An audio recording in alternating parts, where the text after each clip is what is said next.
큰아들에게 모든 재산을 주고 작은 아들은 저 산 밑에 빈 주막을 주마.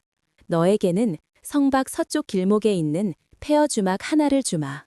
죽음을 앞둔 영의정의 마지막 유언이 떨어지던 그날, 아무도 상상하지 못했습니다. 이 한마디가 두 형제의 운명을 완전히 뒤바꿀 줄은요. 그 아들은 전 재산을 받았어요. 토지 500마지기, 은자 2,000양, 노비 50명, 조선 최고의 부자가 되는 순간이었죠. 반면 둘째는 고작 폐허 주막 하나. 10년째 사람도 살지 않는 귀신이 나온다는 소문까지 도는 그곳 말입니다. 형님은 모든 걸 받고 나는 쓰레기를. 친척들은 수근거렸습니다. 영의정께서 정신이 혼미해지신 게 아닐까? 그런데 둘째 아들은 이를 악물며 마음을 굳게 먹었지요. 오늘 영상을 보시기 전 구독, 좋아요를 한번 눌러주세요. 당신의 구독은 저에게 엄청난 힘이 됩니다. 그리고 어디서 이 영상을 보시고 계신가요? 지역을 댓글로 적어주시면 제가 그 대가로 그곳을 향해 당신에게 오늘 행운이 깃들 수 있도록 사랑의 하트를 날립니다. 그럼 이야기 시작하겠습니다. 숙종 34년, 가을 한양 북촌의 영의정 저택에는 상복을 입은 사람들이 가득했습니다. 김창진 영의정이 마침내 눈을 감을 시각이 다가오고 있었던 것이죠. 70평생을 나라를 위해 살았던 그는 이제 기침 한번 하는 것도 힘겨워 보였습니다. 하얀 수염이 흔들릴 때마다 주변 사람들의 가슴이 철렁 내려앉았어요. 침상 주변에는 대소 친척들과 가까운 양반들이 둘러서 숨을 죽이고 있었습니다. 방 안에는 양냄새와 향냄새가 뒤섞여 무거운 공기를 만들었죠. 두 아들을 불러들이시오. 영의정의 목소리는 가늘었지만 또렷했습니다. 곧 큰아들 김상영과 둘째 김상우가 침상 앞에 무릎을 꿇었어요. 상현의 얼굴에는 근엄한 표정이, 상우의 얼굴에는 슬픔이 가득했습니다. 두 형제는 서로 다른 상품으로 자라왔죠. 상현은 화려한 관복을 즐겼고 양반들과의 교류를 중시했습니다. 반면 상우는 검소한 옷차림에 아버지 곁을 지키며 효를 다했어요. 아버지, 말씀하십시오. 큰아들의 목소리가 조용히 울렸습니다. 그의 눈빛에는 기대감이 번뜩였죠. 영의정은 천천히 눈을 떴어요. 그 눈빛은 죽음을 앞둔 사람의 것이라고는 믿기지 않을 만큼 또렷했습니다. 마치 모든 것을 꿰뚫어보는 듯한 눈빛이었죠. 상현아, 너는 큰아들이니 이 집의 토지와 별장, 노비와 금전을 모두 물려받아라. 북촌 저택도, 경기도 일대 논밭 500마지기도, 노비 명도, 은자 2,000양도 모두 내 것이다. 순간 상현의 눈이 단짝였습니다. 입가에 미소가 살짝 번졌죠. 2,000양이면 보통 양반이 평생 모아도 어려운 거금이었습니다. 게다가 토지와 노비까지, 이것은 조선 최고의 부자 반열에 오르는 재산이었어요. 그는 고개를 깊이 숙이며 대답했습니다. 아버지의 은혜 깊이 새기겠습니다. 가문의 명예를 더욱 빛내겠나이다. 방 안의 친척들도 고개를 끄덕였습니다. 당연한 일이었으니까요. 큰아들이 가문을 잇는 것은 조선의 법도였고 누구도 이 일을 제기할 수 없었습니다. 몇몇 양반들은 벌써부터 상현에게 눈빛을 보내며 치하의 말을 속삭였죠. 상현 도령 축하하오. 이제 김가의 기둥이 되셨구려. 상현은 겸손한 척 고개를 숙였지만 속으로는 벌써 계획을 세우고 있었어요. 토지를 더 사들이고 양반들과 큰 잔치를 열어야지. 그래야 내 위상이 더 높아질 것이다. 그런데 영의정의 다음 말이 모두를 얼어붙게 만들었습니다. 상우야. 예, 아버님. 둘째는 떨리는 목소리로 대답했습니다. 가슴이 두근거렸어요. 형이 저렇게 많은 것을 받았으니 자신에게도 무언가 남아있을 거라는 기대가 있었죠. 아무리 적어도 논직이 높인 연명 정도는 받지 않을까 하는 희망이 있었습니다. 방 안의 사람들도 궁금한 눈빛으로 영의정을 바라보았어요. 너에게는 성박 서쪽 길목에 있는 폐허 주막 하나를 주마. 순간 시간이 멈춘 듯 했습니다. 상우의 얼굴이 하얗게 질렸어요. 폐허 주막. 그곳은 10년 전부터 아무도 사용하지 않는 곳이었습니다. 기와는 깨지고 문짝은 썩어 있으며 귀신이 나온다는 소문까지 돌던 곳이었죠. 마을 사람들도 지나갈 때마다 침을 뱉으며 피해가는 곳이었어요. 아버짐, 그곳은. 상우는 떨리는 입술로 말을 이으려 했으나 영의정이 손을 들어 막았습니다. 더 말하지 마라. 내 뜻이 그러하니 그대로 받들어라. 이것이 내 마지막 유언이다. 침상 주변의 친척들이 수근거리기 시작했습니다. 저게 무슨 상속이란 말인가. 폐허를 준다니. 둘째는 평생 효자였는데 저런 대우를 받다니 참으로 기가 막히는구나. 영의정 어르신께서 정신이 혼미해지신 게 아닐까? 아니면 둘째가 무슨 잘못이라도 했나? 형은 이천냥을 받고 동생은 폐허라니 이게 말이 되는가? 방 안의 분위기가 어수선해졌습니다. 상현은 겉으로는 침착한 척했지만 속으로는 웃음이 터져나올 것 같았어요. 입술을 깨물어 웃음을 참았죠. 폐허 주막이라니 아버님께서 정말 지혜로우시구나. 동생에게 쓸모없는 것만 주시다니 이제 가문은 완전히 내 것이다. 그는 동생을 힐끗 쳐다보았습니다. 상우의 창백한 얼굴을 보자 기분이 묘하게 좋아졌어요. 평생 아버지에게 효자 행세를 하더니 결국 폐허나 받았구나 싶었죠. 반면 상우는 눈앞이 캄캄했습니다.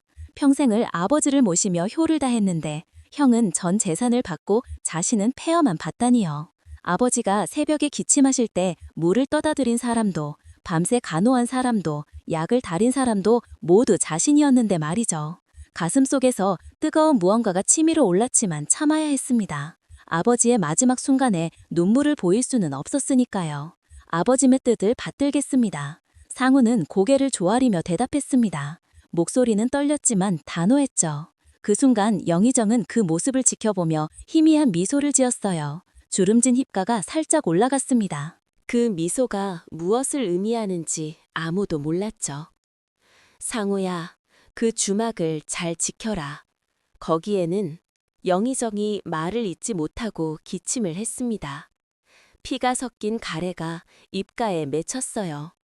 아버님, 두 아들이 동시에 소리쳤습니다.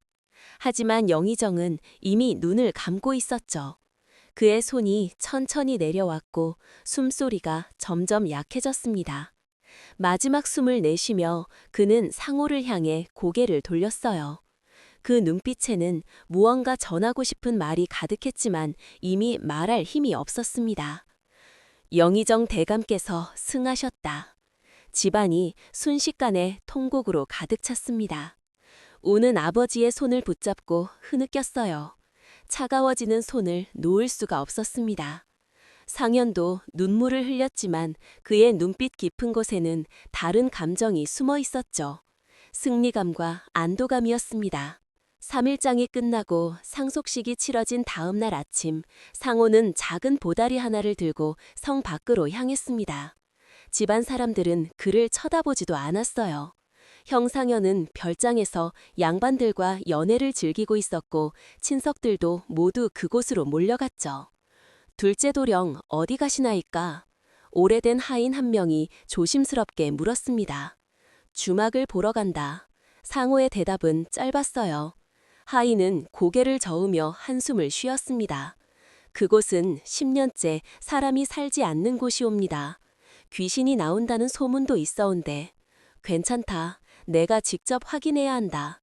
상호는 돌아서며 걸음을 재촉했습니다. 뒤돌아보고 싶지 않았어요. 저 화려한 저택도 웃음소리로 가득한 별장도 이제는 자신과 상관없는 곳이었으니까요. 한양 성문을 나와 서쪽 길을 한참 걸었습니다. 해가 중천에 떴을 무렵 옆으로 허름한 건물 하나가 보였어요. 아니, 건물이라고 부르기도 민망한 폐허였습니다. 비화는 반쯤 깨져 있었고 처하는 한쪽이 무너져 내렸죠. 대문은 경첩이 부러져 삐딱하게 걸려 있었고 마당에는 잡초가 사람 키만큼 자라 있었습니다.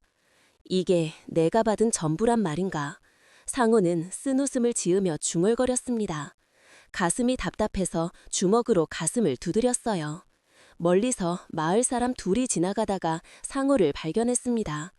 저기 사람이 있네? 귀신 나오는 주막에 웬일인고? 영의정 둘째 아들이라던데 폐허를 상속받았더군. 허허, 불쌍도 하지. 형은 천하의 부자가 되고 동생은 적이라니. 두 사람은 고개를 저으며 빠르게 지나쳤습니다.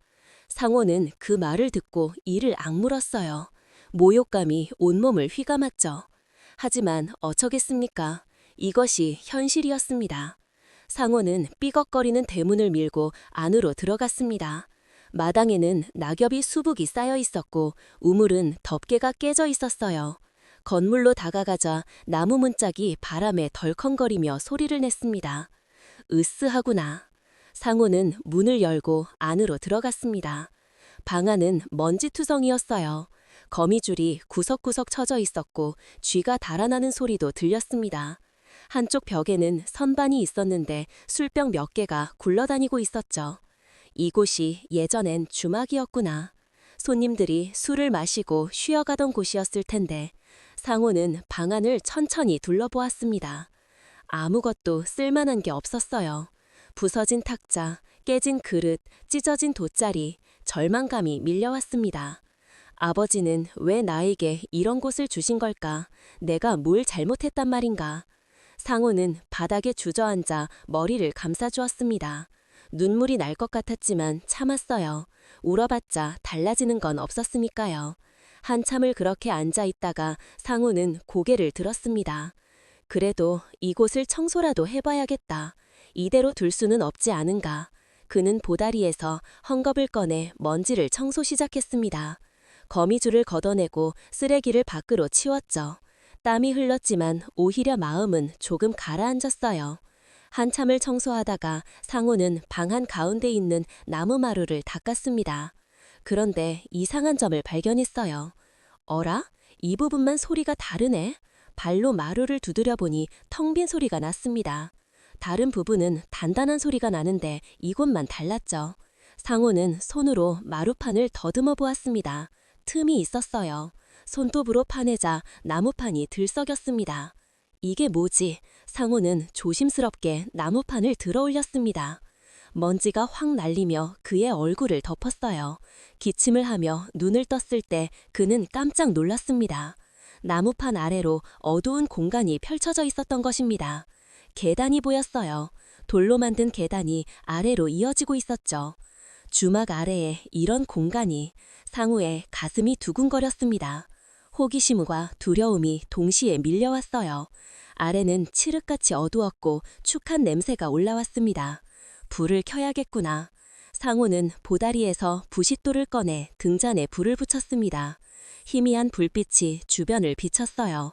그는 등잔을 들고 조심스럽게 계단을 내려가기 시작했습니다. 한 계단, 두 계단, 10계단쯤 내려가자 좁은 통로가 나타났습니다. 돌벽으로 이루어진 통로는 앞으로 길게 뻗어 있었어요. 천장은 낮아서 어리를 굽혀야 했죠. 이건 일반 주막에는 있을 리 없는 구조인데 상우는 천천히 앞으로 나아갔습니다. 통로는 생각보다 길었어요. 10부, 20부를 걸어도 끝이 보이지 않았습니다. 벽을 만져보니 사람 손으로 정교하게 만든 흔적이 있었죠. 누가 왜 이런 것을 만들었을까? 한참을 걷다가 상호는 벽면에 무언가 걸려있는 것을 발견했습니다. 등잔을 가까이 되자 낡은 종이가 보였어요. 한지에 먹으로 쓴 글씨가 희미하게 남아있었습니다. 이건 상단의 문서. 상호는 조심스럽게 종이를 떼어냈습니다. 너무 오래되어 찢어질 것 같지만 다행히 온전했어요. 먼지를 털고 자세히 들여다보니 글자가 보였습니다. 대명상단, 비밀교역로. 상우의 눈이 커졌습니다. 이것은 상인들의 비밀거래 경로를 적은 문서였어요. 조선시대에는 국가의 감시를 피해 물건을 거래하는 상단들이 있었죠. 그들은 비밀 통로를 이용했다는 소문이 있었는데 설마 이곳이 그 통로란 말인가? 상우는 다시 앞으로 걸었습니다. 통로는 점점 넓어졌고 이윽고 작은 방 같은 공간이 나타났어요. 석실이었습니다. 벽면에는 여러 장의 종이가 걸려 있었고 바닥에는 나무 상자들이 놓여 있었죠. 이건 상호는 등잔을 높이 들었습니다. 벽면의 종이들은 모두 지도였어요. 한양 일대의 지도, 경기도 지도, 심지어 중국까지 이어지는 무역로 지도도 있었습니다. 각 지도에는 붉은 점으로 표시가 되어 있었죠. 이 붉은 점들이 상단의 거점이구나. 상호는 흥분을 감추지 못했습니다. 이것은 보통 자료가 아니었어요. 수십 년간 축적된 상단의 비밀 정보였습니다. 그는 바닥에 상자를 열어보았습니다. 먼지가 쌓여 있었지만 안에는 장부들이 가득했어요. 명주 20필, 은자 300, 인삼신근 거래 내역이 빼곡히 적혀 있었죠. 날짜를 보니 10년 전까지 기록되어 있었죠. 10년 전이면 아버지께서 이 주막을 닫으신 때와 일치한다. 상호는 무릎을 탁 쳤습니다. 모든 것이 연결되었어요. 아버지는 이 비밀을 알고 있었고, 그래서 자신에게 이 주막을 준 것입니다. 아버지, 이것을 저에게 주시려 했던 거군요. 상호의 눈에 눈물이 맺혔습니다. 아버지는 자신을 버린 게 아니었어요. 오히려 형보다 더 큰 것을 준 것입니다. 재산은 쓰면 없어지지만 이 비밀 통로와 상단의 정보는 무한한 가능성을 가진 보물이었죠. 형님은 겉으로 화려한 것을 받으셨고 저는 속에 숨은 진짜 보물을 받은 거였습니다. 상호는 주먹을 불끈 쥐었습니다. 절망이 희망으로 바뀌는 순간이었어요. 하지만 동시에 두려움도 밀려왔습니다. 이 비밀을 형님이 알면 어떻게 될까? 빼앗으려 하지 않을까? 상호는 고개를 저었습니다. 절대 비밀을 지켜야 했어요. 그는 석실을 다시 한번 둘러보며 다짐했습니다. 아버지, 제가 이 주막을 지켜내겠습니다. 그리고 이곳을 다시 일으켜 세우겠습니다. 상호는 석실에서 하루를 꼬박 보냈습니다. 장부를 하나하나 펼쳐보고 지도를 자세히 살펴봤어요. 손이 떨렸지만 멈출 수가 없었죠. 이것은 단순한 기록이 아니었습니다. 조선 최고 상단의 모든 비밀이 담긴 보물이었으니까요.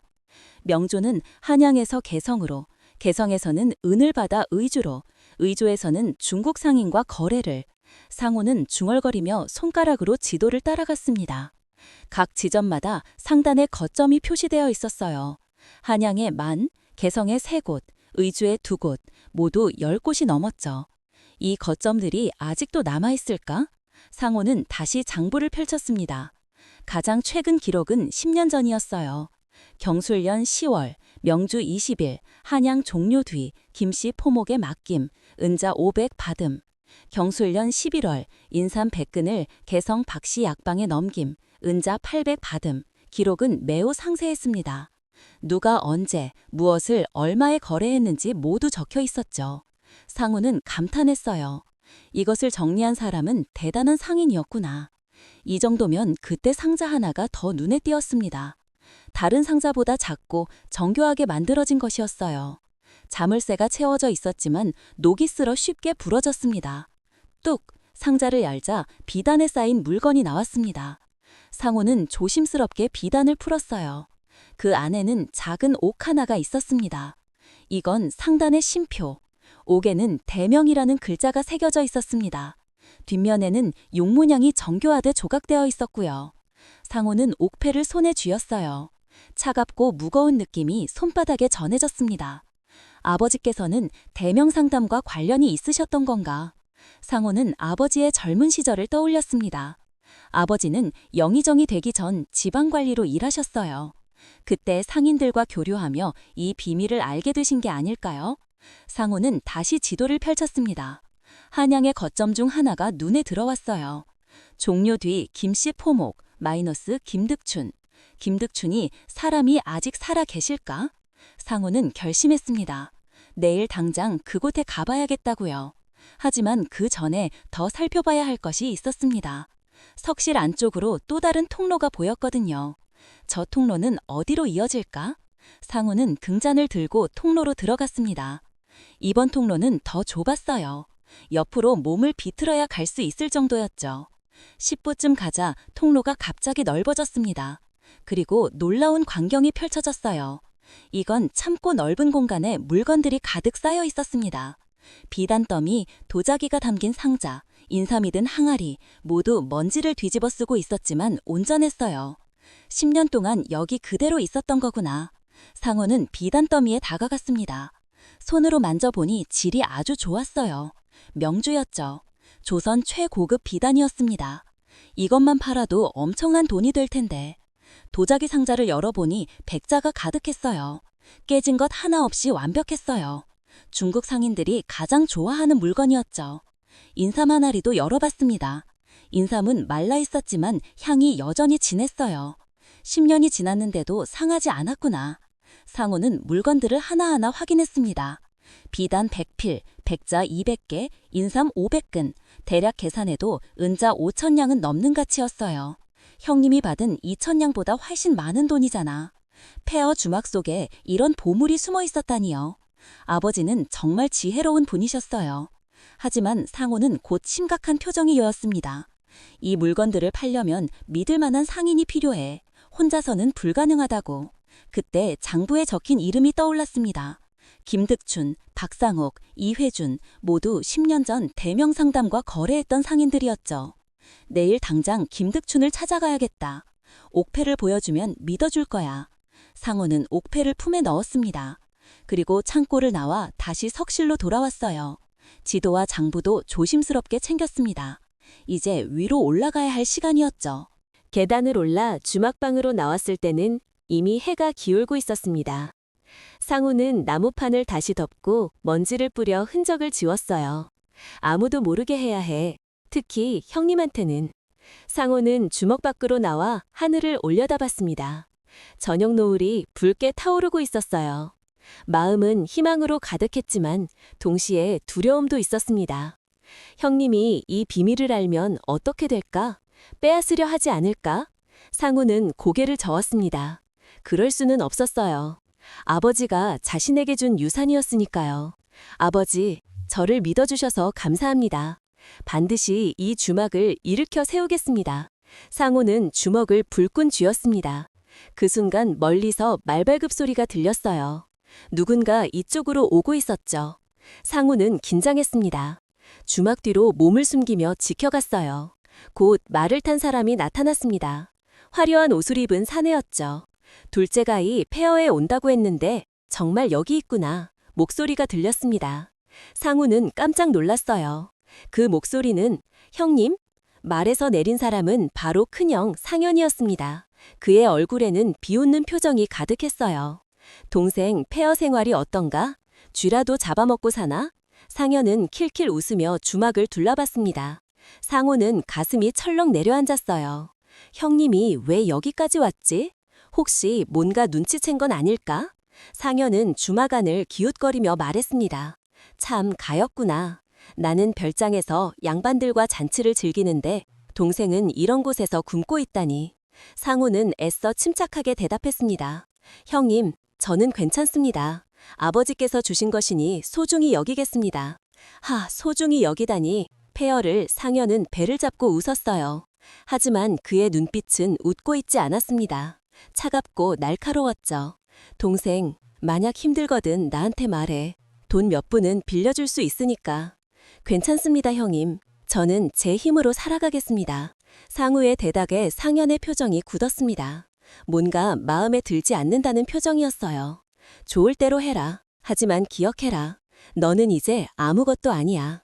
폐허나 지키는 거지 뿐이지. 상현은 다시 말에 올라탔습니다. 채찍을 휘두르며 말했어요. 그럼 이만 폐허 생활 열심히 해라. 말발굽 소리가 점점 멀어졌습니다. 상우는 그제야 긴장이 풀렸어요. 등에 식은땀이 흐르고 있었죠. 형님은 뭔가 의심하고 계신 게 분명해. 조심해야 해. 상우는 주막 안으로 들어가 나무판을 다시 한번 확인했습니다. 흔적이 남지 않았는지 꼼꼼히 살폈어요. 절대 들키면 안 돼. 이것은 나의 유일한 희망이니까. 밤이 깊어갔습니다. 상우는 주막 한쪽 방에 자리를 깔고 누웠어요. 품속에 옷가슴을 눌렀지만 따뜻했습니다. 내일부터 시작이다. 김득춘을 찾아가 상단을 다시 일으켜야 해. 다음 날 새벽 상우는 한양으로 향했습니다. 품속에는 옥패와 장부를 품고 있었어요. 종로 뒤 김씨포목을 찾아가야 했습니다. 김득춘이라는 상인이 아직 그곳에 있을지는 알 수 없었지만 시도해볼 가치는 있었죠. 성문을 들어서자 북적거리는 시장이 펼쳐졌습니다. 아침부터 상인들의 외침이 요란했어요. 싱싱한 생선이여, 명주비단 구경하시오. 상우는 사람들 틈을 헤치며 종묘 쪽으로 걸어갔습니다. 종묘 뒤편에는 작은 골목이 있었고 그곳에 포목전들이 줄지어 있었어요. 김씨포목, 김씨포목. 상우는 간판을 하나하나 확인했습니다. 그러다 낡은 간판 하나가 눈에 들어왔어요. 김득춘 포목전. 찾았다. 상우는 가슴이 두근거렸습니다. 10년 만에 문을 연 비밀의 첫 번째 관문이었죠. 그는 포목전 안으로 들어갔습니다. 안에는 60대쯤 되어 보이는 노인이 앉아 있었어요. 흰 수염을 쓰다듬으며 장부를 보고 있었죠. 손님이신가? 무엇을 찾으시오? 노인이 고개를 들며 물었습니다. 상우는 주위를 살피고 나서 조심스럽게 다가갔어요. 혹시 대명상단에 대해 아십니까? 그 말에 노인의 눈빛이 번쩍했습니다. 순간 경계하는 표정으로 변했어요. 대명상단? 그게 무엇을 말하는 거요? 제가 가진 것을 보시면 아실 겁니다. 상우는 품에서 옥패를 꺼냈습니다. 용문양이 새겨진 옥패를 노인 앞에 내밀었죠. 노인은 옥패를 보자마자 얼굴이 창백해졌습니다. 떨리는 손으로 옥패를 받아들였어요. 이건 상단주의 신표. 어디서 이것을? 선친께서 물려주신 것입니다. 제 아버지는 김창진 영의정이셨습니다. 노인은 깜짝 놀라서 자리에서 벌쩍 일어났습니다. 영의정 대감의 아드님이시라니. 그렇다면 둘째 도령이시군요. 어떻게 저를 아십니까? 10년 전 영의정 대감께서 저를 찾아오셔서 말씀하셨지요. 언젠가 둘째 아들이 이 옥패를 가지고 올 것이라고. 상우는 눈물이 핑 돌았습니다. 아버지는 모든 것을 계획하셨던 거예요. 대감께서 이 옥패와 함께 당부의 말씀을 남기셨습니다. 내 둘째 아들이 오거든 도와주시오. 그 아이는 진심으로 상단을 일으킬 것이오라고요. 김득춘은 무릎을 꿇으며 고개를 숙였습니다. 소인 김득춘, 도령님을 모시겠나이다. 일어나십시오. 저는 아직도 모릅니다. 가르침을 주십시오. 두 사람은 포목 안쪽 방으로 들어갔습니다. 김득춘은 차를 내어오며 말했어요. 도령님, 대명상단은 조선 최고의 비밀상단이었습니다. 10년 전 갑자기 문을 닫았지요. 그때 많은 상인들이 어려움을 겪었습니다. 왜 문을 닫으신 걸까요? 영의정 대감께서 관직이 높아지시면서 더 이상 상단을 운영하기 어려우셨던 것 같습니다. 하지만 언젠가 다시 열린 것을 대비하셨던 거죠. 김득은 장부를 꺼내 보여줬습니다. 소인도 10년간 거래 기록을 남겨뒀습니다. 도령님께서 오실 줄 알았거든요. 정말 감사합니다. 그럼 지금부터 상단을 다시 열 수 있을까요? 물론입니다. 소인이 옛 동료들에게 연락하겠습니다. 모두 도령님을 기다렸을 겁니다.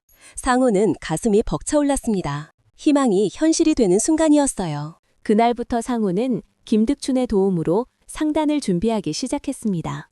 주막도 조금씩 고치기 시작했어요. 기와를 새로 얹고 문짝을 교체했죠. 며칠이 지나자 주막의 모습이 달라지기 시작했습니다. 마을 사람들이 수금거렸어요. 영의정 둘째 아들이 폐허를 고치고 있다더군. 돈이 어디 있다고 저러는 걸까? 뭔가 숨긴 게 있는 게 분명해. 소문은 빠르게 퍼져 상현의 귀에도 들어갔습니다. 그는 별장에서 술을 마시다가 하인의 보고를 들었어요. 도련님, 둘째 도련님께서 주막을 고치고 계신답니다. 뭐? 돈도 없는 놈이 무슨 돈으로? 그게 장인들을 고용하고 기화까지 새로 얻는다더이다. 상현의 눈빛이 날카로워졌습니다. 술잔을 착 내려놓았어요. 이상한데? 동생에게 준 것은 폐허뿐인데 어떻게 돈이 있지? 그는 불칸한 마음이 들었습니다. 동생이 뭔가 숨기고 있다는 생각이 들었죠. 내일 직접 가봐야겠어. 다음 날 상현은 화려한 옷을 입고 주막으로 갔습니다. 도착해보니 주막은 확실히 달라져 있었어요. 기와는 반짝이었고 대문은 새 것이었죠. 동생 상현이 큰 소리로 불렀습니다. 상우가 마당에서 나왔어요. 땀을 흘리며 일하던 참이었죠. 형님, 어서 오십시오. 허허, 이게 웬일인가. 폐허가 제법 그럴듯해졌구나. 상현은 주위를 둘러보며 비웃듯 말했습니다. 하지만 속으로는 의심이 커졌어요. 돈이 어디서 났지? 분명 뭔가 있어. 형님, 안으로 드시죠. 차라도 한 잔 드리겠습니다. 상우는 웃으며 형을 맞이했습니다. 하지만 가슴속은 긴장으로 가득했어요. 형님이 비밀을 눈치채면 안 돼. 두 사람은 방으로 들어가 마주 앉았습니다. 상우가 차를 내오자 상현이 물었어요. 동생, 솔직히 말해봐. 돈이 어디서 났어? 주막을 고칠 돈이 어디 있었나? 형님, 제가 품팔이를 좀 했습니다. 그 돈으로 조금씩 고치는 중이에요. 품팔이, 그걸로 기화를 새로 얹어 말이 되는 소리를 해야지. 상현의 목소리에 날이 섰습니다. 상우는 침착하게 대답했어요. 형님, 아버님께서 이 주막을 주신 데는 뜻이 있으셨을 겁니다. 저는 그 뜻을 따르는 것뿐입니다. 뜻, 폐허에 무슨 뜻이 있겠어. 상현은 코웃음을 쳤습니다. 하지만 그 말이 마음에 걸렸어요. 아버지가 정말 무언가 숨겨둔 걸까? 그 누추한 주막을 왜 이렇게 공들여 고치느냐? 차라리 팔아버리고 다른 일을 해. 아닙니다, 형님. 이곳은 아버님의 마지막 선물입니다. 절대 팔 수 없습니다. 상우의 단호한 대답에 상현은 더욱 불편해졌습니다. 동생이 뭔가 숨기고 있다는 확신이 들었죠. 좋아, 내 마음대로 해. 하지만 잊지 마. 너는 이제 아무것도 아니야. 상현은 차를 마시지도 않고 일어섰습니다. 나가면서 마지막으로 말했어요. 혹시 힘들거든 형한테 말해. 돈 몇 분 정도는 꺼줄 수 있으니까. 괜찮습니다, 형님. 저는 제 힘으로 살아가겠습니다. 상현이 나간 후 상우는 긴 한숨을 내쉬었습니다. 형님이 의심하고 계셔. 더 조심해야 해. 한편 말을 타고 돌아가던 상현은 계속 뒤를 돌아봤습니다. 분명 뭔가 있어. 폐허에 보물이라도 숨겨진 건가? 아니면 아버지가 다른 재산을 남기신 건가? 질투의 씨앗이 그의 마음에 싹트기 시작했습니다. 동생이 잘 되는 모습이 견딜 수 없었어요. 내가 모든 걸 가졌는데 왜 동생이 저렇게 당당하지? 뭔가 찾아내야 해. 그날 밤 상현은 별장에서 술을 마시며 혼자 중얼거렸습니다. 동생놈 분명 뭔가 숨기고 있어. 반드시 알아내고 말 거야. 형제의 균열은 이렇게 시작되었습니다. 상우는 김득준의 도움으로 옛 상단의 동료들을 하나씩 찾아냈어요. 개성의 박상옥, 의주의 이회준, 평양의 최덕삼, 모두 10년 전 대명상담과 함께 일했던 사람들이었죠. 도련님, 정말 다시 시작하시려는 겁니까? 박상옥이 반신반의하며 물었어요. 그는 50대 중반의 건장한 사내였어요. 그렇습니다. 아버님의 뜻을 이어받아 상단을 다시 일으키겠습니다. 상호는 옥패를 보여주며 단호하게 말했습니다. 하지만 도련님, 10년 동안 길이 많이 변했습니다. 관의 검문도 심해졌고요. 그래서 비밀 통로가 필요한 겁니다. 주막 아래 통로를 아십니까? 박상옥의 눈이 커졌습니다. 설마 그 전설의 통로를 찾으신 겁니까? 네, 지금도 온전히 남아 있습니다. 그리고 창고에는 10년 전 물건들이 그대로 있어요. 상인들은 서로 얼굴을 마주 보았습니다. 희망의 빛이 그들의 눈에 떠올랐죠. 도련님, 소인들이 도와드리겠습니다. 이회준이 무릎을 꿇으며 말했습니다. 감사합니다. 하지만 조건이 있습니다. 절대 비밀을 지켜야 해요. 특히 제 형님께는. 알겠습니다. 입 밖에 내지 않겠나이다. 그날부터 비밀 거래가 시작되었습니다. 밤이 되면 상인들이 조용히 주막을 찾아왔어요. 통로를 통해 물건을 옮기고 은자를 건넸죠. 처음에는 조심스러웠습니다. 명주 10필, 백자 스승의 작은 거래부터 시작했어요. 도련님, 개성 양반가에서 명주를 찾습니다. 30필만 보내주시겠습니까? 좋습니다. 내일 밤 통로로 보내드리죠. 상우는 밤마다 통로를 오가며 물건을 날랐어요. 힘들었지만 가슴은 뛰었어요. 돈이 조금씩 쌓여갔죠. 한 달 후 소문이 상인들 사이에 퍼지기 시작했습니다. 성박주막에 믿을 만한 상인이 있다더군. 물건이 정직하고 값도 정당하다던데 관의 눈을 피해 거래할 수 있다니 신기하지 않나?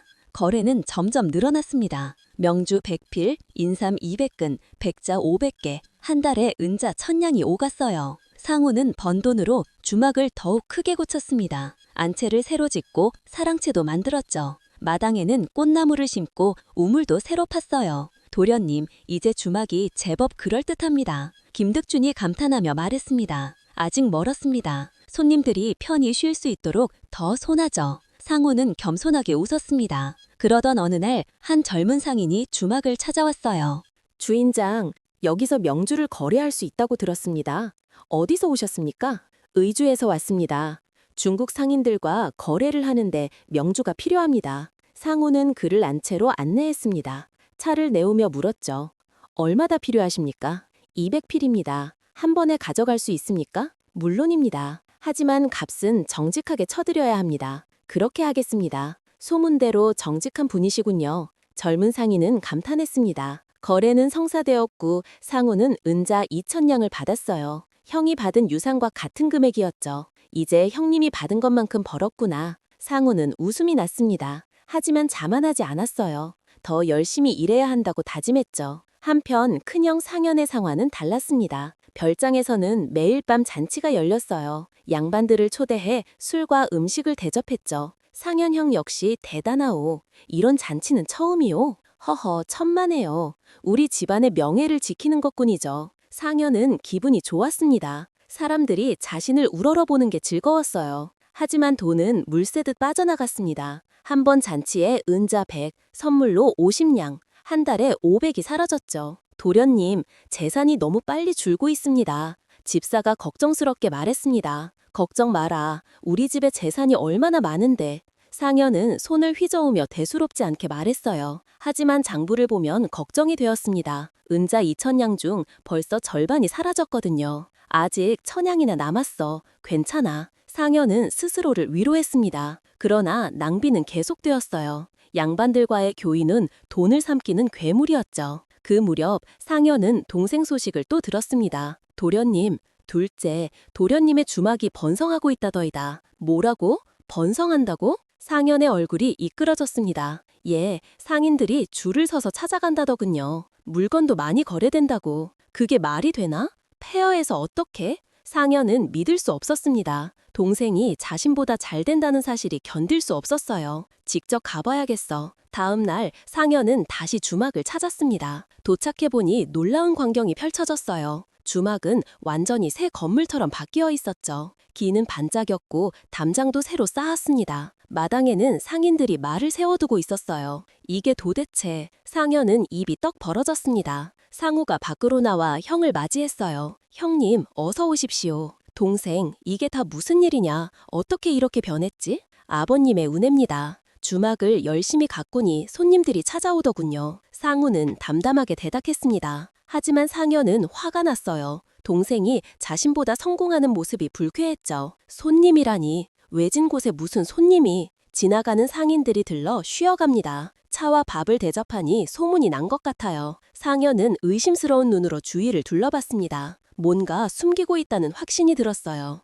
동생, 정말 그것뿐이냐? 다른 것은 없고 형님, 제가 무엇을 숨기겠습니까? 상우는 웃으며 대답했습니다. 하지만 가슴은 두근거렸어요. 형님이 통로를 발견하면 안 돼. 상현은 더 물어보고 싶었지만 참았습니다. 대신 차갑게 말했죠. 좋아. 하지만 너무 잘난 척하지 마라. 내가 가진 것은 고작 주막 하나야. 알겠습니다, 형님. 상현이 돌아간 후 상우는 김득춘을 불렀습니다. 형님이 계속 의심하십니다. 더 조심해야 해요. 도련님, 걱정 마십시오. 우리는 밤에만 거래하니 들킬 리 없습니다. 그래도 방심은 금물입니다. 그날 밤 상현은 별장에서 술을 마시며 분노했습니다. 동생놈이 뭔가 숨기고 있어. 반드시 알아내야 해. 질투는 이제 분노로 변하고 있었습니다. 반면 상우의 주막은 날로 번창했어요. 상인들의 신뢰를 얻으며 조선 최고의 비밀 거점으로 자리 잡았죠. 폐허가 보물로 변하는 기적이 일어나고 있었습니다. 1년이 흘렀습니다. 상현의 별장에는 더 이상 웃음소리가 들리지 않았어요. 한때 매일 밤 잔치가 열리던 그곳은 이제 쥐 죽은 듯 조용했죠. 은자 2천냥은 모두 사라졌습니다. 양반들과의 잔치, 기생 초대, 비싼 선물, 돈은 물처럼 빠져나갔어요. 토지도 하나씩 팔아야 했습니다. 처음에는 작은 밭 하나, 다음엔 논 두마지기, 이제는 별장마저 팔아야 할 지경이었죠. 도련님, 빚쟁이들이 또 찾아왔습니다. 집사가 떨리는 목소리로 보고했습니다. 얼마나 밀렸지? 은자 500명입니다. 이번 달 안에 갚지 못하면 별장을 압류한다고. 상현은 머리를 감싸주었습니다. 500. 한때는 한 달 잔치비에 불과했던 돈이 이제는 하늘 같았어요. 친척들에게 빌려볼 수 있나? 이미 다 거절당했습니다. 도련님께서 돈을 갚지 않으신 적이 있어서. 그럼 양반 친구들은 집사는 고개를 저었습니다. 모두 피하십니다. 도련님이 가난해지자 발길을 끊었어요. 상현은 쓴웃음을 지었습니다. 한때 형님 하며 따르던 사람들이 이제는 얼굴도 보지 않았죠. 결국 나는 혼자구나. 그날 저녁 빚쟁이들이 문을 두드렸습니다. 거친 목소리가 안으로 파고들었어요. 김상현, 나와라. 돈을 갚지 않으면 오늘이 별장을 가져갈 것이다. 상현은 떨리는 손으로 문을 열었습니다. 3명의 상해가 서 있었어요. 험악한 얼굴이었죠. 돈이 아직 준비되지 않았어? 준비. 이미 석 달을 미뤘잖아. 더 이상은 못 기다려. 그 사내 하나가 안으로 들어와 물건들을 둘러봤습니다. 이 병풍, 저 탁자 모두 가져가겠어. 안 돼요. 그건 선친께서 물려주신. 닥쳐. 빚쟁이한테 선친이 무슨 소리야. 사내들은 가구와 병풍을 마구 드러냈습니다. 상현은 막을 힘도 없었어요. 무릎에 힘이 풀려 주저앉았죠. 아버지, 제가 잘못했습니다. 집안은 순식간에 텅 비었습니다. 갓 나가는 물건은 모두 사라졌어요. 남은 것은 빈 방과 쓸쓸한 바람뿐이었죠. 다음 날 상현은 마지막 토지마저 팔았습니다. 그 돈으로 남은 빚을 갚았지만 손에 남은 것은 아무것도 없었어요. 도련님, 이제 어떻게 하시렵니까? 모르겠네. 정말 모르겠어. 상현은 망연자실했습니다. 1년 전만 해도 조선 최고의 부자였는데 이제는 거지나 다름없었죠. 며칠 후 상현은 동생 소식을 들었습니다. 장터에서 사람들이 수군거리는 소리가 들렸어요. 영의정 둘째 아들이 대단하더군. 주막이 상단 본거지가 됐다던데 돈도 엄청나게 번다더라. 이제 한양에서 소문난 상인이래. 큰아들은 망하고 둘째는 대성했으니 참 아이러니하지 않나? 상현은 그 말을 듣고 가슴이 무너졌습니다. 동생은 성공하고 자신은 몰락했다니요. 나는 모든 걸 받았는데 왜 이렇게 됐지? 그는 허름한 주막 하나를 찾아 들어갔습니다. 마지막 남은 돈 몇 푼으로 막걸리를 시켰어요. 한 사발, 두 사발, 술을 마셔도 현실은 변하지 않았죠. 동생은 폐허를 받고도 성공했는데 나는 전 재산을 받고도 망했어. 상현은 탁자에 이마를 대고 흐느꼈습니다. 옆 탁자의 노인이 그를 쳐다보며 혀를 차쳐요. 젊은 양반이 낮부터 술이라니. 상현은 고개를 들었습니다. 눈은 충혈되고 얼굴은 수척했죠. 노인장, 제가 묻겠소. 재산을 많이 받으면 무조건 잘 사는 거 아니오? 허허, 그릇이 작으면 물을 많이 부어도 넘치는 법이지. 재산은 그릇에 맞게 흘러가는 것이야. 그 순간 상현의 머릿속이 번쩍했습니다. 아버지의 목소리가 들렸어요. 상현아, 재산은 그릇에 맞게 흘러간다. 내 그릇을 먼저 키워라. 어릴 적 아버지께서 하신 말씀이었습니다. 그때는 무슨 뜻인지 몰랐어요. 지금은 뼈저리게 이해되었죠. 내 그릇이 작았구나. 상현은 두 손으로 얼굴을 가렸습니다. 눈물이 손가락 사이로 흘러내렸어요. 자신의 욕심, 허영, 오만, 모든 것이 자신을 무너뜨렸다는 사실이 명확했죠. 동생은 작은 주막으로 시작했지만 그릇을 키웠어. 나는 큰 재산으로 시작했지만 그릇이 작아서 다 흘렸고. 상현은 술값을 내고 주막을 나왔습니다. 길을 걷는데 발걸음이 무겁게 느껴졌어요. 거울에 비친 자신의 모습은 초라했습니다. 해진 옷, 더러운 신발, 헝클어진 머리. 1년 전에 화려했던 모습은 온데간데 없었죠. 나는 다 잃었어. 그는 한강 다리 위에 서서 물을 내려다봤습니다. 차가운 강물이 유유히 흘러갔어요. 저 강물처럼 내 재산도 흘러가 버렸구나. 해가 지고 있었습니다. 노이 하늘을 붉게 물들였죠. 상현은 주먹을 쥐었다가 펴길 반복했어요. 아버지, 이제야 깨달았습니다. 제가 얼마나 어리석었는지. 그는 동생 생각이 났습니다. 폐허를 바꿔도 묵묵히 일하던 모습, 비웃음을 당해도 포기하지 않던 모습. 동생은 처음부터 알고 있었던 걸까? 재산이 아니라 마음이 중요하다는 것을. 상현은 천천히 다리를 건넜습니다. 발걸음마다 후회가 밀려왔어요. 하지만 동시에 작은 깨달음도 생겼습니다. 아직 늦지 않았어. 내가 변할 수 있다면. 그는 성박 서쪽 길을 바라봤습니다. 저 멀리 동생의 주막이 있었죠. 연기가 피어오르고 등불이 켜진 주막은 따뜻해 보였어요. 동생, 나를 용서해 줄까? 상현은 한 걸음 내디뎠습니다. 그러나 곧 멈췄어요. 부끄러움이 발목을 잡았죠. 아니야, 아직은 갈 수 없어. 그는 돌아섰습니다. 허름한 여관 하나를 찾아 들어갔어요. 마지막 남은 돈으로 하룻방을 묵기로 했죠. 좁은 방에 누워 천장을 바라봤습니다. 거미줄이 쳐져 있었어요. 나도 저 거미줄처럼 얽혀서 빠져나올 수 없는 건가? 그때 옆방에서 목소리가 들렸어요. 장사꾼들이 이야기하는 소리였어요. 영의정 둘째 아들이 정말 대단하더군. 정직하고 성실해서 상인들이 다 믿는데. 맞아. 욕심도 부리지 않고 약속도 꼭 지킨다더군. 상현은 귀를 막고 싶었습니다. 하지만 그럴 수 없었어요. 이것이 현실이었으니까요. 동생은 정직했고 나는 허영에 빠졌지. 동생은 약속을 지켰고 나는 돈만 쫓았어. 상현의 마음속에 처음으로 겸손이 싹 텄습니다. 오만과 교만의 자리에 후회와 반성이 자리 잡았죠.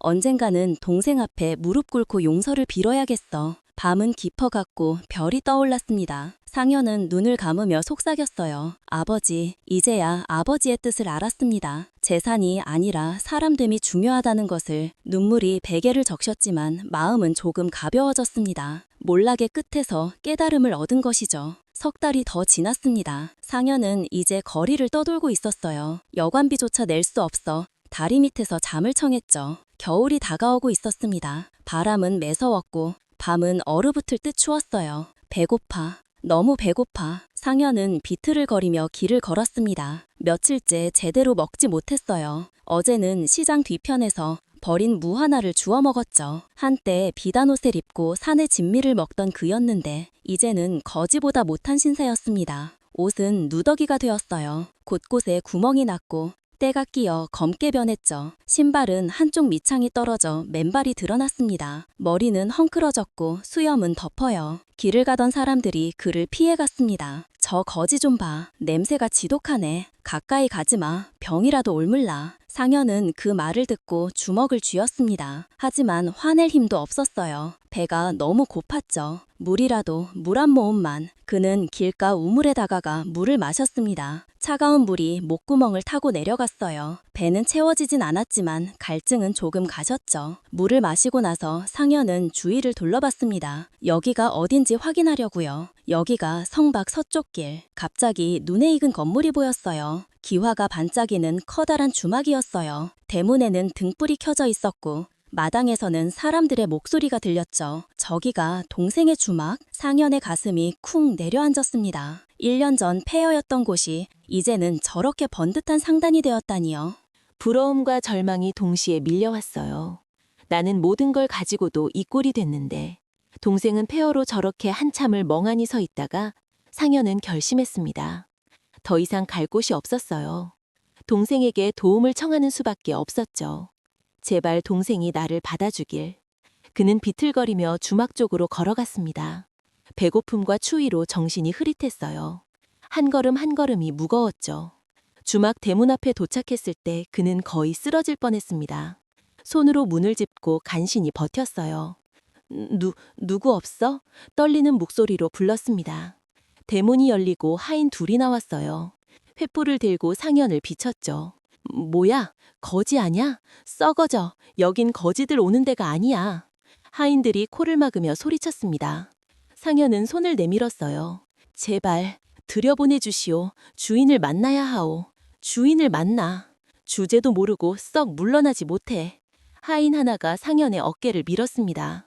상현은 힘이 없어 뒤로 비틀을거렸어요. 땅에 넘어질 뻔했죠. 나는 말이 목에 걸렸습니다. 자존심이 허락하지 않았어요. 하지만 살기 위해서는 말해야 했죠. 나는 이 집 주인의 형이요. 그 말에 하인들이 폭소를 터뜨렸습니다. 뭐? 형, 이 거지가 도련님의 형이라고? 웃기는 소리 하고 있네. 도련님의 형은 대가 마마 아드님이신데. 내가 무슨... 하인들은 상현을 더 거칠게 밀어냈습니다. 당장 꺼지지 못해. 상단을 더럽히지 말라. 상현은 땅바닥에 주저앉았습니다. 무릎이 땅에 닿았고 손바닥에는 흙이 묻었어요. 제발 동생을 상우를 불러주시오. 이놈이 정말 도련님 이름까지 함부로 부르다니. 하인 하나가 주먹을 들었습니다. 상현을 때리려는 순간이었어요. 멈춰! 안에서 목소리가 들렸습니다. 상우가 뛰어나오고 있었어요. 하인들과의 소란을 듣고 나온 것이죠. 도련님, 이 거지가 물러서라. 상우는 하인들을 밀치고 앞으로 나섰습니다. 횃불을 가까이 대고 땅바닥에 앉은 사람을 봤어요. 순간 그의 얼굴이 창백해졌습니다. 형님, 목소리가 떨렸습니다. 믿을 수 없었어요. 저 누더를 입고 더러운 거지가 자신의 형이라니요. 상현은 고개를 들었습니다. 눈에는 눈물이 가득했어요. 입술은 바짝 말라 갈라져 있었죠. 상우야, 동생아, 목소리는 간신히 나왔습니다. 상우는 그 순간 눈물이 핑 돌았습니다. 1년 전 화려한 옷을 입고 자신을 비웃던 형의 모습이 떠올랐어요. 그런 형이 이제는 형님, 어찌 이 꼴이 되셨습니까? 상우는 형에게 달려가 부축했습니다. 형의 몸은 뼈만 앙상했어요. 옷 속으로 갈비뼈가 만져졌죠. 하인들아, 형님을 모셔라. 당장 안으로. 예, 하지만 도련님, 당장이라고 했다. 상우의 목소리에 힘이 실렸습니다. 하인들은 놀라 고개를 숙였어요. 그제야 정말 도련님의 형이라는 것을 깨달았죠. 죄송합니다, 도련님. 하인들이 상현을 양쪽에서 부축했습니다. 상현은 힘없이 그들에게 몸을 맡겼어요. 안채로 들어가는 동안 정신이 흐릿했습니다. 따뜻한 방에 눕혀졌습니다. 상호가 직접 이불을 덮어줬어요. 뜨거운 물을 가져와라. 죽도 어라. 서둘러. 예, 도련님. 하인들이 뛰어나갔습니다. 방 안에는 상호와 상현들만 남았어요. 상현은 떨리는 입술을 움직였습니다. 동생아, 미안하다. 정말 미안해. 형님, 말씀 마십시오. 일단 드시고 쉬어야 합니다. 상호는 형의 손을 잡았습니다. 손은 얼음처럼 차갑고 거칠었어요. 굳은 살이 박혀 있었죠. 내가 너를 그렇게 무시했는데, 비웃었는데, 그만하십시오, 형님. 과거는 중요치 않습니다. 곧 하인이 뜨거운 물과 죽을 가져왔습니다. 상우는 직접 죽을 떠서 형의 입에 넣어줬어요. 천천히 드십시오, 형님. 상현은 죽을 먹으며 눈물을 흘렸습니다. 따뜻한 죽이 목구멍을 타고 내려갔어요. 며칠 만에 먹는 제대로 된 음식이었죠. 고맙다. 정말 고맙다. 한 그릇을 다 먹고 나서 상현은 조금 기운을 차렸습니다. 얼굴에 핏기가 돌았어요. 동생아, 나는 다 잃었어. 재산도, 친구도, 자존심도. 알고 있습니다, 형님. 너는 폐허로 시작해서 이렇게 대단한 상단을 만들었는데 나는 모든 걸 가지고도 거지가 됐어. 나는 정말 어리석었어. 상현은 흐느댔습니다. 남자의 울음은 처절했어요. 형님, 아직 늦지 않았습니다. 형님은 항상 제 형님이십니다. 아버지의 뜻을 잇는 건 우리 함께입니다. 상우의 말에 상현은 고개를 들었습니다. 믿을 수 없다는 표정이었어요. 내가 너를 그렇게 대했는데 용서해주는 거냐? 형님, 용서할 것도 없습니다. 우리는 형제입니다. 상우는 형의 손을 꼭 잡았습니다. 따뜻한 온기가 전해졌어요. 상현의 마음속에 무너졌던 무언가가 다시 일어서기 시작했습니다. 동생아, 내가 다시 시작할 수 있을까? 물론입니다. 제가 도와드리겠습니다. 그날 밤 두 형제는 아버지 영정 앞에 함께 앉았습니다. 초 2개를 켜고 절을 올렸어요. 아버지, 이제야 아버지의 뜻을 깨달았습니다. 상현이 울먹이며 말했습니다. 재산이 아니라 마음이 중요하다는 것을, 겸손이 얼마나 귀한지를. 상우도 절을 올렸습니다. 아버지, 형님을 지켜드리겠습니다. 함께 가문을 일으키겠습니다. 촛불이 흔들렸습니다. 영정 속 아버지는 온화하게 웃고 있는 듯했어요. 폐허 주막에서 시작된 작은 불씨가 이제 형제의 화해로 더 크게 타오르고 있었습니다. 다음 날 아침 상우는 형을 위해 직접 음식을 준비했습니다. 따뜻한 미움과 반찬을 정성스럽게 차렸어요. 하인들이 놀라 수군거렸죠. 도련님께서 직접 음식을 차리시다니 형님을 얼마나 아끼시는지 알겠구나. 상현은 깨끗한 옷으로 갈아입고 있었습니다. 상우가 준비해준 한복이었어요. 비단은 아니었지만 정갈하고 따뜻했죠. 동생아, 이렇게까지 해줘서 정말 미안하구나. 형님, 당연한 일입니다. 어서 식사하십시오. 상현은 밥을 먹으며 눈물을 글썽이었습니다. 김치 한 조각, 된장찌개, 한 숟가락이 이렇게 귀한 줄 몰랐어요. 맛있다. 세상에 이렇게 맛있는 밥이. 천천히 드십시오, 형님. 앞으로 매일 이렇게 드실 수 있습니다. 식사를 마치고 두 형제는 마당을 걸었습니다. 겨울 해가 따뜻하게 비쳤어요. 상현은 상단을 둘러보며 감탄했습니다. 동생이 모든 것을 내가 혼자 일거는 거냐? 아닙니다. 아버님께서 길을 열어주셨고 좋은 분들이 도와주셨습니다. 하지만 결국 내 노력이 있었기에 가능했던 거지. 상현은 고개를 숙였습니다. 나는 모든 걸 가지고도 탕진했는데 너는 폐허로 이런 기적을 만들었어. 형님, 아버님께서 우리 둘에게 다른 것을 주신 이유를 이제 아시겠습니까? 상현은 멈춰서 동생을 바라봤습니다. 무슨 뜻이냐? 저에게는 시련을 주셔서 겸손을 배우게 하셨고 형님께는 풍요를 주셔서 그릇을 시험하신 겁니다. 상호의 말에 상현은 무릎을 탁 쳤습니다. 그렇구나. 아버지는 우리 둘 모두를 가르치신 거였어. 네, 형님. 그리고 이제는 우리가 함께 아버님의 뜻을 이어야 합니다. 그날부터 상현은 주막에서 상호를 도왔습니다. 처음에는 서툴렀어요. 한 번도 일을 해본 적 없던 양반이었으니까요. 형님, 이 장부를 정리해 주시겠습니까? 장부. 나는 글씨는 쓸 줄 알지만 숫자는 천천히 가르쳐 드리겠습니다. 상호는 인내심을 가지고 형에게 상단위를 가르쳤습니다. 거래 방법, 장부 정리, 손님 응대 하나하나 알려줬죠. 상현은 처음에는 힘들어했습니다. 자존심도 상했어요. 동생에게 배운다는 것이 쉽지 않았죠. 하지만 곧 마음을 고쳐먹었습니다. 이것도 수행이다. 겸손을 배우는 과정이야. 한 달이 지나자 상현은 제법 일을 익혔습니다. 장부를 정확하게 정리했고 손님들을 정중하게 대했어요. 상인들이 놀라워했습니다. 저분이 정말 큰 아드님이신가? 태도가 참 겸손하시네. 예전 소문과는 완전히 다른 분 같아. 상현은 그 말을 듣고 부끄러웠습니다. 자신이 얼마나 오만했는지 깨달았죠. 동생아, 내가 예전에 너를 어떻게 대했는지 기억하느냐? 형님, 그런 말씀 마십시오. 아니야, 말해야 해. 나는 너를 거짓 취급했어. 폐여나 지키는 불쌍한 놈이라고 비웃었지. 상현의 목소리가 떨렸습니다. 그런데 너는 나를 용서하고 형님이라 부르며 모든 걸 나눠주고 있어. 나는 정말 부끄럽다. 우우는 형의 어깨에 손을 얹었습니다. 형님, 그 경험이 형님을 더 훌륭한 사람으로 만들었습니다. 이제 형님은 진정한 양반이 되셨어요. 진정한 양반. 네, 겸손하고 정직하며 백성을 아는 양반 말입니다. 상현은 눈물을 훔쳤습니다. 동생의 말이 가슴을 찔렀어요. 반년이 흘렀습니다. 두 형제는 함께 상단을 크게 키웠어요. 상호의 상술과 상현의 글솜씨가 합쳐지니 더욱 발전했죠. 한양뿐 아니라 개성 의주까지 거점을 넓혔습니다. 중국 상인들과도 거래를 시작했어요. 어느 날 김득춘이 찾아와 말했습니다. 도련님들, 이제 대명상단이 조선 최고의 상단이 되었습니다. 모두 동생 덕분입니다. 상현이 겸손하게 말했습니다. 아닙니다. 형님 덕분입니다. 우우가 맞아쳤어요. 두 사람은 서로를 바라보며 웃었습니다. 진심 어린 웃음이었죠. 그날 저녁 두 형제는 다시 아버지 영정한테 앉았습니다. 촛불을 켜고 술 한 잔을 올렸어요. 아버지, 이제야 아버지의 가르침을 완전히 깨달았습니다. 상현이 말했습니다. 재산은 그릇에 맞게 흘러간다는 말씀 정말 옳으셨습니다. 그리고 폐허 속에 진짜 보물이 숨어 있다는 것도요. 상우가 덧붙였습니다. 촛불이 흔들렸습니다. 바람이 불어온 것일까요?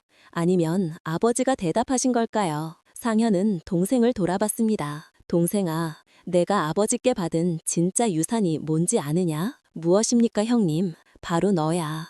내가 내 진짜 재산이었어. 상호는 가슴이 뭉클했습니다. 형의 진심이 느껴졌어요. 형님도 제 재산입니다. 함께라서 행복합니다. 두 형제는 포옹했습니다. 따뜻한 온기가 서로에게 전해졌어요. 밖에서는 상인들이 오가는 소리가 들렸습니다. 주막은 여전히 번창하고 있었죠. 몇 년 후 대명상단은 조선 전역에 이름을 떨쳤습니다. 하지만 두 형제는 결코 교만하지 않았어요. 가난한 백성들을 도왔고 굶주린 이들에게 곡식을 나눠줬죠. 형님, 우리가 이렇게 베풀 수 있는 것도 아버님 덕분입니다. 그래, 아버지께서 우리에게 가르쳐 주신 가장 큰 교훈이지. 가진 자는 나눠야 한다는 것. 어느 겨울밤 눈이 펑펑 내렸습니다. 두 형제는 주막 마루에 앉아 차를 마시고 있었어요. 동생아, 행복하냐? 네, 형님. 형님은요? 나도 행복해. 모든 걸 잃고 나서야 진짜 소중한 것을 얻었으니까. 눈송이가 창문에 내려앉았습니다. 하얗고 순수한 모습이었어요. 형님, 저 눈처럼 우리도 순수한 마음을 잃지 맙시다. 그래, 약속하마. 평생 겸손하고 정직하게 살자. 두 형제는 손을 맞잡았습니다. 약속의 손길이었죠. 주막 밖에서는 등불이 환하게 빛나고 있었습니다. 한때 폐허였던 그곳은 이제 희망의 등대가 되었어요. 가난한 이들에게는 위로가, 상인들에게는 신뢰가, 형제에게는 사랑이 넘치는 곳. 영의정 김창진의 마지막 유언은 이렇게 완성되었습니다. 큰 아들에게는 시련을, 작은 아들에게는 기회를 준 것. 그 모든 것이 두 아들을 진정한 사람으로 만들기 위한 가르침이었던 거죠. 그날 밤 하늘에서는 별이 유난히 밝게 빛났습니다. 마치 아버지가 하늘에서 두 아들을 지켜보며 흐뭇하게 웃고 계신 것 같았어요. 폐허는 보물이 되었고 형제는 하나가 되었으며 아버지의 뜻은 영원히 이어졌습니다. 이것이 바로 조선 영의정 가문의 폐허 주막 상속 반전기입니다. 재산이 아니라 마음이 진짜 유산이었다는 이야기죠. 여러분, 이 이야기가 재미있으셨다면 구독과 좋아요를 눌러주시고 재미없으셨다면 재미없다고 댓글을 남겨주세요. 여러분 모두에게 큰 복이 찾아가기를 기원합니다. 봄이 왔습니다. 주막 뒤편의 매화나무에는 하얀 꽃이 피어났어요. 두 형제는 함께 아버지의 제사를 지내고 있었죠. 3년상이 끝난 지 이미 오래였지만 매달 초하루면 이렇게 정성껏 제를 올렸습니다. 아버지, 형님과 함께 잘 지내고 있습니다. 상우가 절을 올렸습니다. 그 옆에서 상현도 무릎을 꿇었어요. 아버지, 철없던 아들이 이제야 사람이 되었습니다. 용서해 주십시오. 제사를 마치고 두 형제는 아버지의 유품을 정리하기로 했습니다. 안채 구석에 오래된 괴작이 있었거든요. 아버지가 돌아가신 후 한 번도 열어보지 않았던 것이었죠. 형님, 이제 열어봐도 되겠지요? 그래야겠다. 아버지께서 무엇을 남기셨는지. 상현이 조심스럽게 자물쇠를 열었습니다. 딸깍, 오래된 쇳소리가 울렸어요. 개짝 뚜껑을 여니 먼지가 확 날렸습니다.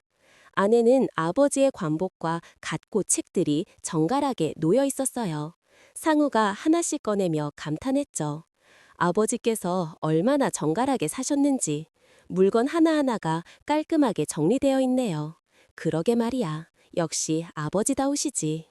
그때 상현의 손이 개짝 바닥 한쪽을 만졌습니다. 뭔가 이상했어요. 다른 부분보다 두툼한 느낌이었죠. 여기 뭔가 있는 것 같은데 정말요? 상현이 손톱으로 바닥판을 들어 올렸습니다. 이중 바닥이었어요. 그 아래 작은 공간에 나무암 하나가 숨겨져 있었습니다. 동생, 이걸 봐. 두 사람은 숨을 죽였습니다.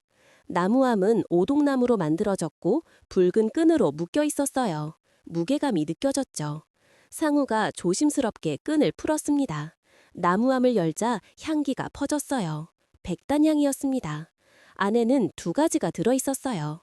하나는 오래된 봉서, 다른 하나는 옥으로 만든 폐물이었죠. 폐물에는 김가가 가문이라는 글자가 새겨져 있었어요. 이건 아버지의 가보인데. 상현의 목소리가 딸렸습니다. 이 폐물은 김가의 대대로 내려온 보물이었어요. 영의정만이 소유할 수 있는 상징이었죠. 봉을 먼저 읽어봅시다. 상우가 봉사를 펼쳤습니다. 아버지의 필체가 또렷하게 남아 있었어요. 두 형제는 나란히 앉아 함께 읽기 시작했습니다. 내 두 아들에게. 이 글을 읽을 때쯤이면 너희는 이미 많은 것을 깨달았으리라 믿는다. 재산은 한 번 주는 것이다. 하지만 지혜는 평생을 지키는 것이니라. 내가 너희에게 다른 것을 준 이유를 이제는 알겠느냐. 큰아들 상현아, 너는 힘이 크고 기백이 있다. 세상을 넓히고 가문의 이름을 떨칠 제목이다. 둘째 상우야, 너는 마음이 깊고 지혜롭다.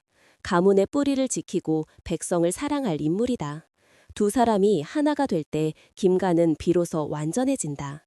한 사람은 날개가 되어 눕히 날고 한 사람은 뿌리가 되어 깊이 내린다. 이것이 내가 평생 꿈꾸던 가문의 모습이니라. 이 폐물은 너희 둘이 함께 지켜라.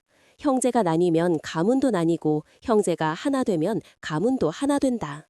부디 서로를 지키며 살아다오. 아비 김창진이 마지막 당부하노라. 글을 다 읽은 두 형제는 눈물을 흘렸습니다. 상현은 흐느끼며 바닥에 이마를 대었어요. 아버지께서는 처음부터 모든 걸 아셨구나. 내가 얼마나 어리석을지, 동생이 얼마나 지혜로울지. 형님, 아버지는 나에게 시련을 주신 거야. 오만을 버리고 겸손을 배우라고. 그래야 진짜 날개가 될 수 있다고. 상우도 눈물을 닦으며 나랬습니다. 저에게는 견김을 가르치신 거예요. 폐허에서도 희망을 찾고 고난 속에서도 포기하지 말라고. 두 형제는 서로를 깨어났습니다. 아버지의 사랑이 느껴졌어요. 그 사랑은 따뜻하면서도 엄격했고 너그러우면서도 지혜로웠죠. 한참을 그렇게 있다가 상현이 먼저 입을 열었습니다. 얼굴을 들어 동생을 바라봤어요.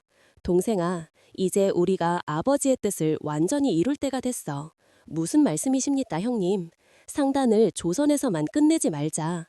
바다를 건너 세상으로 나가는 거야. 상우는 놀란 표정을 지었습니다. 바다를 건너다? 중국, 일본까지 상권을 넓히자는 말씀이었죠. 하지만 형님, 그건 너무 위험하지 않습니까? 바닷길은 험하고 위험하지. 하지만 아버지께서 뭐라고 하셨나? 큰아들은 힘이 크니 세상을 넓히라고 하셨어. 상현의 눈빛에 열정이 타올랐습니다. 예전의 오만함이 아니었어요. 진정으로 가문을 위한 불꽃이었죠. 내가 외교와 교섭을 맡을게. 중국 상인들을 만나고 일본 무역상과도 거래하겠어. 내 말솜씨를 이제는 허영이 아니라 가문을 위해 쓰겠어. 상현은 형의 진심을 느꼈습니다. 더 이상 재산을 탐내는 게 아니었어요. 진짜 가문의 날개가 되려는 것이었죠. 형님, 알겠습니다. 하지만 조건이 있습니다. 뭔데? 형님이 밖에서 싸우실 때 제가 안에서 지키겠습니다. 상단 운영과 내정은 제가 책임지죠. 형님은 절대 혼자 위험한 일을 하지 마세요. 상현은 웃으며 동생의 어깨를 두드렸습니다. 역시 너답구나. 걱정이 많은 동생이야.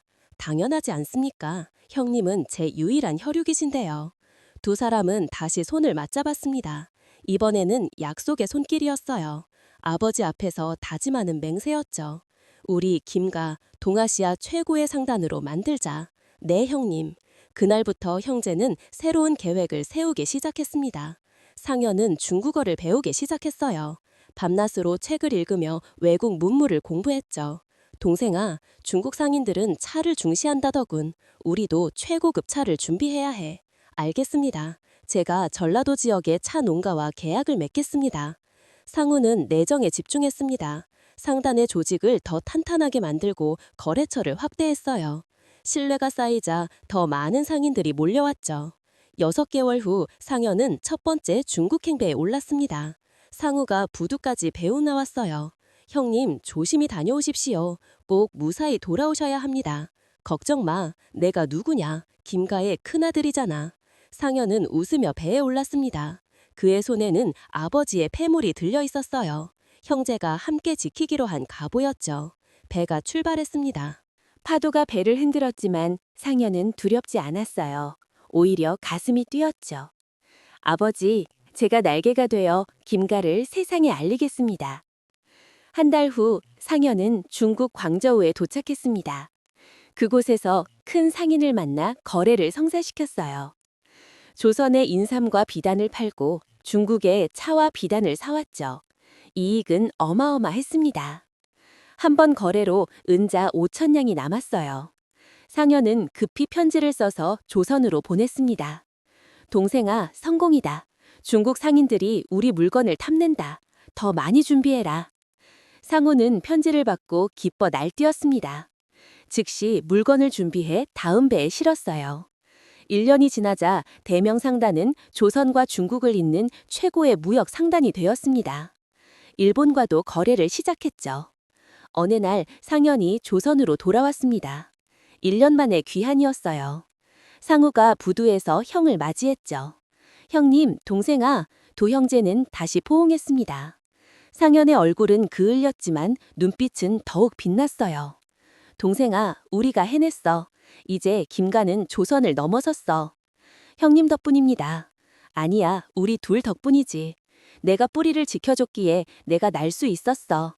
그날 밤 두 형제는 다시 아버지 영정 앞에 앉았습니다. 폐물을 함께 들고 절을 올렸어요. 아버지, 저희가 아버지의 뜻을 이뤘습니다. 큰아들은 세상을 넓혔고 둘째는 가문을 지켰습니다. 이제 김가는 동아시아를 잇는 거상 가문입니다. 촛불이 밝게 타올랐습니다. 아버지가 웃고 계신 것 같았어요. 폐허 주막에서 시작된 작은 불씨는 이제 거대한 불길이 되었습니다. 조선의 운명을 움직이고 동아시아를 잇는 위대한 상단으로 자라난 것이죠. 그리고 그 중심에는 서로를 지키는 두 형제가 있었습니다. 한 사람은 날개가 되어 높이 날았고 한 사람은 뿌리가 되어 깊이 내렸죠. 아버지의 마지막 비밀은 이것이었습니다. 진짜 유산은 재산이 아니라 형제였다는 것, 그리고 그 사랑이 가문을 영원히 지킨다는 것이었죠.